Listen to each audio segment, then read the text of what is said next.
Why, hello there, campers. I'm Devin Reynolds, Cub Master for Pack 170 in Somerset, Kentucky. This is my son, Andrew Reynolds, Tenderfoot Scout at Troop 170 in Somerset, Kentucky also. Hey guys. So today we're going to learn one of the things that I never leave home without, but I always make sure is in my pack, is one of these trusty Paracord bracelets. These have sure got me out of a few jams. You sure have gone into plenty of jams, Dad. Thanks, son. So anyway, back to the Paracord. Yeah, I guess I do get myself into a few jams, but you know, with a little BSA know-how, a little bit of, a little bit of Paracord, the right equipment, and a bunch of great scouts around, we can get out of all kinds of jams. So don't you worry. You all have been given one of these Paracord bracelets, and hopefully you will never have to deploy them in a true emergency or survival situation, but it's best to know a bit more about them. Sure. Like Paracord is called Paracord because it was actually used originally in the military as the suspension straps off of a parachute. Now, it was actually used exclusively for military use all the way up and through World War II. However, afterwards they made it available for civilians, and since then there's been all kinds of rigging and survival and scouting and all kinds of new applications for it. It also helped the astronauts repair the Hubble Space Telescope. Oh yeah? Mm-hmm. Hey Andrew, how do you how do you throw a party for an astronaut? How? You plan it. Plan it.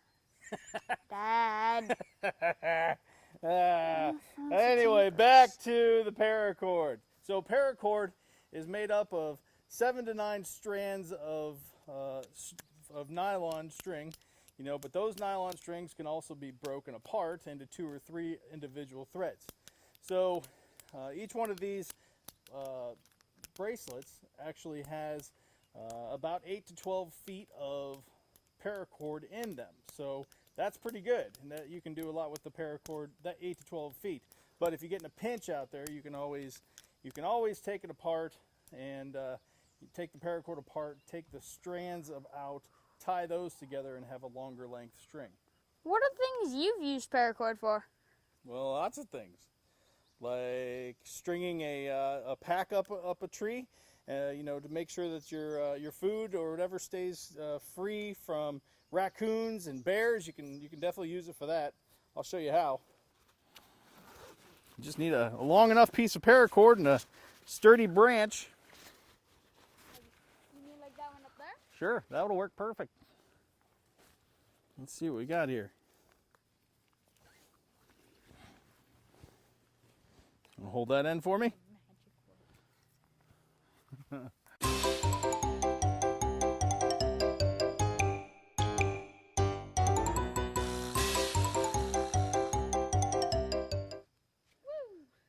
Just like that.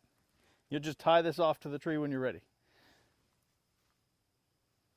There's a lot of other things you can do with this, like dental floss. Dental floss? Sure. You just take the paracord apart, you unravel the strands there, pull that out, and you can get right in there real good. Clean it up, even out in the middle of the woods. Other things you can do is you could build an emergency shelter with one. If you keep a little paracord in your pack as you're camping, it's no problem if you get lost out in the woods. Now there's a lot of ways to do this. The easiest way to do it is you take the paracord and you tie it in between 2 trees. You throw a tarp, which I usually keep in my pack also. Throw a small tarp over top of the paracord, and you stake out or put rocks on the corners so that the wind doesn't blow it in. And voila, there you go, a rescue shelter, a perfect place for the night. I tell you what, why don't you go build one, and I will too. We'll have a little competition. Let's do it. All right, here's your paracord. Okay.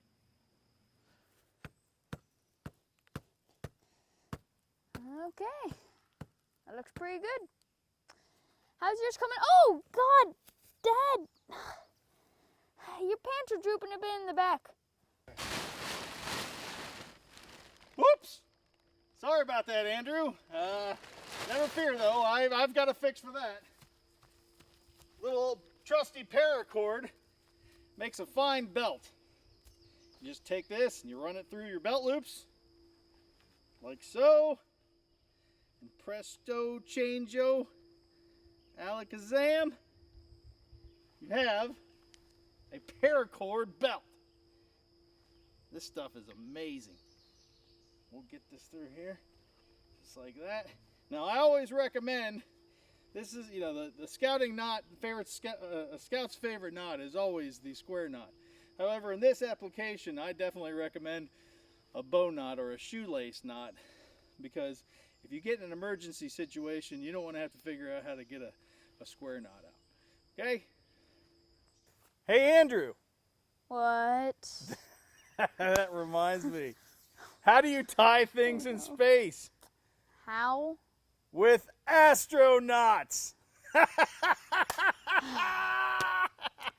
That's not right. Not right at all.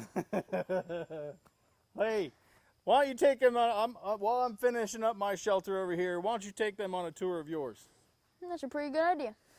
Well, here's my survival tent. It's not huge, but it'll make it through the night if you get like stranded or lost down in the woods. How's it going over there, Dad?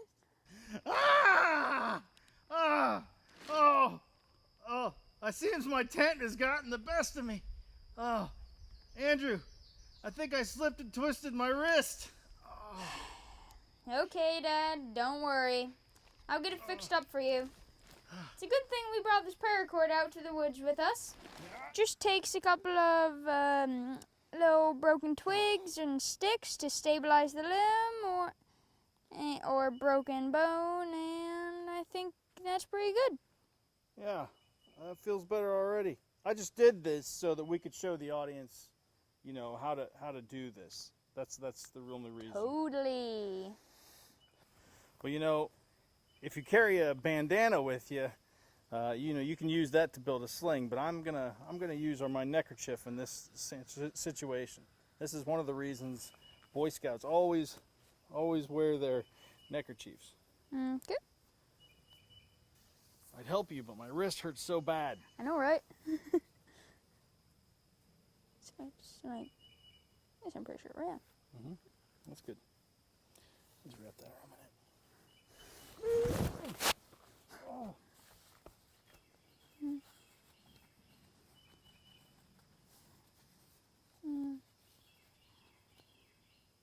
Yeah, you're just making it harder, Dad. All right, there we go. Oh, there we go. Hey, that's pretty comfortable too. Thanks. Not very level, but I think it's pretty good. Well, that's all we have here today. Thank you guys so much for watching, and I hope you've learned a little bit more about paracord and all its uses. Which reminds me, hey Andrew, think you could help me untie this frayed knot? I'm afraid not. That's what I said. This frayed knot. Can you help me untie it, please? I'm afraid not. This is a frayed knot. Thanks for watching, campers. Thanks for watching. See you next time. See ya. Bye.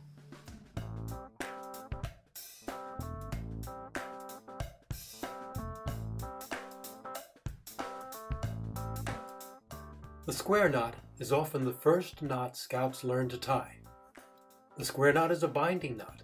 It's used to hold an object or objects together or in place. The square knot can be tied by passing the right end over and around the left, and then the left end over and around the right. This method is commonly referred to as right over left,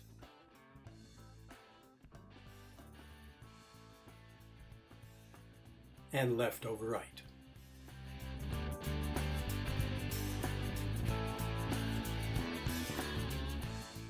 The knot can also be tied by passing the end on the right side over and under the end on the left, and then again passing the end on the right side under and over the end on the left. And this method is commonly referred to as over-under,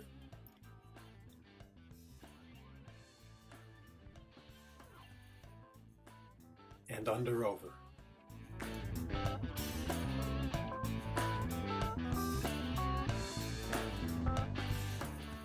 Because it's simple and effective as a binding knot, the square knot is used to bind a wound or tie off a bandage.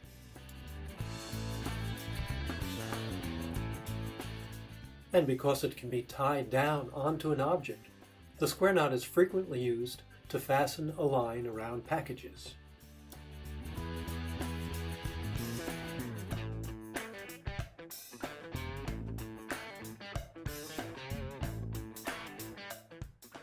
A correctly tied bow is a square knot with two slippery ends. It's used to hold the footwear in place by binding the laces against the shoe. In the same way, square knots with one or two slippery ends are used to bind the flaps of the wall tents at camp. It's good to note that both ends of the square knot are on the same side. A square knot can be most easily released by grabbing the sides and pulling them outwards. If one of the ends of the square knot is pulled in the opposite direction, the square knot will collapse, and what's referred to as a lark's head will be tied around the end that was pulled.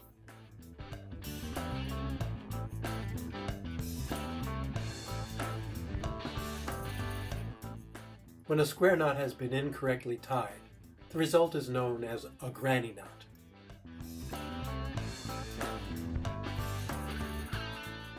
The difference between the two is easy to see.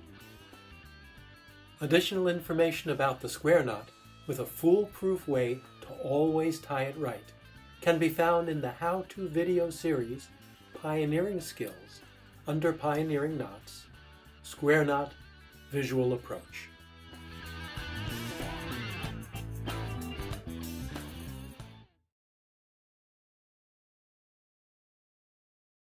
Hey YouTube, this is Frank from Frankie Duty Channel. I just wanted to do a real fast video today on what you can use for an emergency sling in the event that you would hurt your arm when you're out in the field. So whether you realize it or not, chances are you're probably always wearing a t-shirt or a long sleeve shirt or something to that extent. And if you would accidentally injure, say, your collarbone or one of your arms, you break a bone, something to that extent, one really good way to keep it in a sling and keep it at least semi-protected so that the weight's off it and it's a bit more relaxed is to use a t-shirt. So all you want to do is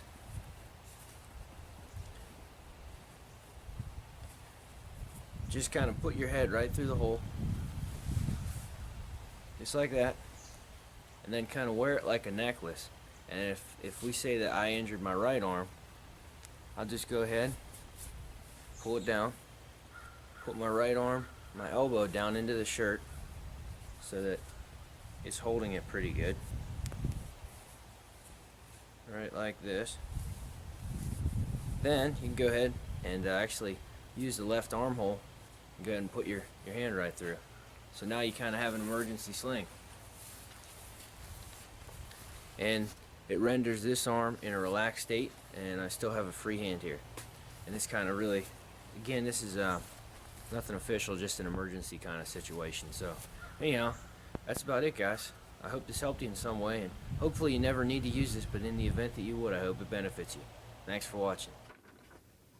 Hey guys, today we learned a few ways that we can use that paracord bracelet and how it may come in handy when you get into one of those survival situations, or really any emergency situation. You can use that paracord bracelet for a lot of different things.